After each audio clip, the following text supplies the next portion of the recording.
Tadi kan tumbuh besar di daerah yang halal haram. dari yang haram gitu. Kemarin materinya kan gitu waktu diberin kan. udah lalu ah. Nah tapi yang aku heran tuh dijualnya itu di tempat umum gitu. Ya di pasar. Iya makanya. Maksudnya berarti kan yang jual kan orang muslim juga berarti kan kemungkinan besar. Ya makanya itu kan mereka cari untung. Tapi belakangan sudah berkurang. Waktu kecil memang banyak. Iya. Sekarang udah berkurang. Kesadaran orang banyak. Dan itu hukumnya najis. Najis, ya. Kalau dimakan gitu. Ya makan najis. Itu ya. Sebelum itu apa? Kalau darahnya nyamuk yang kita tebus gitu Nah, karena darah nyamuk. darah kita Darah nyamuk. Hukumnya gimana? Kalau ada sholat itu kan sifatnya harus suci dari najis, baik ketika sholat maupun ketika di dalam sholat. Sebelum sholat ataupun ketika masuk sholat.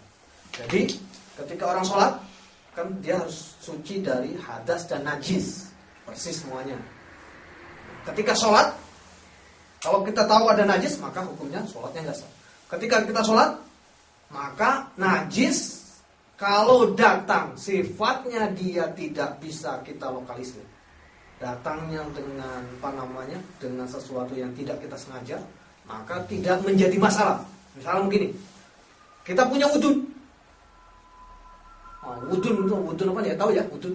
Iya tahu. Wudhu bisul di sini. Di sini gitu. Pas sujud meletus. Maka tidak menjadi masalah kita lokalisir aja. Kita tidak menjadi masalah. Tidak membatalkan. Sajadahnya juga nggak apa-apa. Sajadahnya ya najis, tapi sholatnya tidak menjadi masalah. Nanti sholatnya tapi ya nggak menjadi masalah. Lain kalau kita datangkan najis itu, misalkan gini, ada apa namanya? Jerawat. Sholat, wah ini ada jerawat, pijit-pijit. Bismillahirrahmanirrahim. Keluar najis, batal sholatnya. Termasuk Rasulullah ketika sholat, ketika Mekah, belum ada ajaran najis waktu itu. Rasulullah kan termasuk sholat, belum ada ajaran, tidak menjadi masalah. Bagaimana kalau dilempar najis kita? Sholatnya batal. Atau kita iseng-iseng. Ada orang iketin aja ini talinya. Iketin sana, tempelin ininya talinya di sana dengan najis gitu. Kalau kita ada iseng kan? Misalkan ada orang yang pakai sarung, wah iketin. Kena najis. Najis enggak? Sengaja. Sarung diikat terus. Kan ada orang gitu. Ya, dulu kan saya waktu kecil gitu. Jadi sarung, tali dihubungkan dengan najis. Ada orang teman sholat gitu, ditempelin. Talinya ditempelin ke sini. Wah, kena najis. Batal. Gurau gitu. Jadi pokoknya talinya dimasukin ke leher. Kena najis.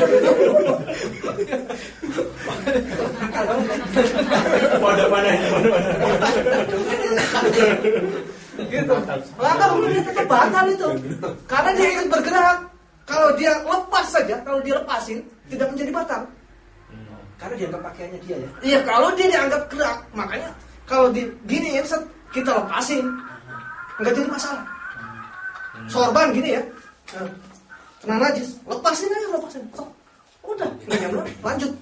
Karena dia datangnya bukan berdasarkan kita sengaja. Nah, tapi geraknya jangan berlebihan. Kaos kena najis. Nah, itu berlebihan itu. Kalau sesuatu yang bisa ke topi itu kena, lepasin nggak apa-apa. Kayak cicak misalnya. Kena cicak, nggak apa-apa. Nggak harus sholatnya mengulangi. Karena hadisnya najisnya datang secara tidak disengaja, datangnya belakangan. Nah, bagaimana kalau nyamuk? Sengaja apa enggak? Metes gini. Sengaja. Gitu. Oh, rasain. Najis dia datangnya sengaja. Kecuali kalau dia datang kemudian kita nggak tahu dia berak ternyata. Gitu. Ini beraknya siapa? Penyetan juga penyetan. Maka kalau datangnya belakangan, maka hukumnya batal. Kan tadi kalau kita gini, apa? Nah, kita tinggal kalau dia datangnya belakangan dan kita nggak sengaja, tinggal hukum. Ada pertanyaan lagi? Itu yang sering terjadi juga ya, Gus, apa? Ada orang yang punya penyakit anyang-anyangan gitu ya. Anyangannya untuk kencing itu, yang nggak tuntas. Itu kadang sering itu, begitu mau rukuk itu, begitu rukuk itu biasanya keluar itu. Rukuk kemudian mau gini itu keluar. Bagaimana kalau seandainya gitu? Betul, ini ada kasus bagus sekali. Itu sering di pondok sering dia. Bagaimana kalau ada orang istihadah, haid tapi apa namanya? Haid penyakit, darah penyakit ya. Atau ada orang beser. Bagaimana? Maksudnya gimana? Beser pas sholat. dikit-dikit keluar, dikit-dikit keluar. Ya, ada sakitnya. Nggak tuntas itu. Atau nanah yang pecahnya di luar sebelum sholat. Dia keluar darah aja terus. Bagaimana caranya? Sholat aja. Maafkan. Tetap sholat, tapi dilokalisir masalahnya. Najis itu dilokalisir. Jangan sampai menyebar kemana-mana. Kalau seandainya dia istiqodah, pakailah pampers. Kalau dia seorang laki-laki, pakailah juga pampers. Atau paling tidak dikasih sarung gitu lah istilahnya. Tempat untuk keluarnya najis itu supaya dia tidak menyebar.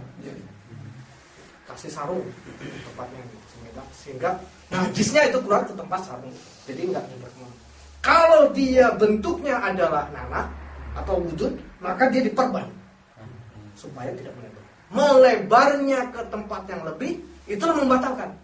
Pecah gitu. Kita terlebar. Dia melebar ke sini, udah kita batasi gitu. Maka melebarnya itu hukumnya najis datang belakangan. Makanya kita perkirakan seberapa kita akan pecahnya seberapa. Kalau misalnya istiqodah, seberapa kita pakai ininya, apa namanya? Pampasnya.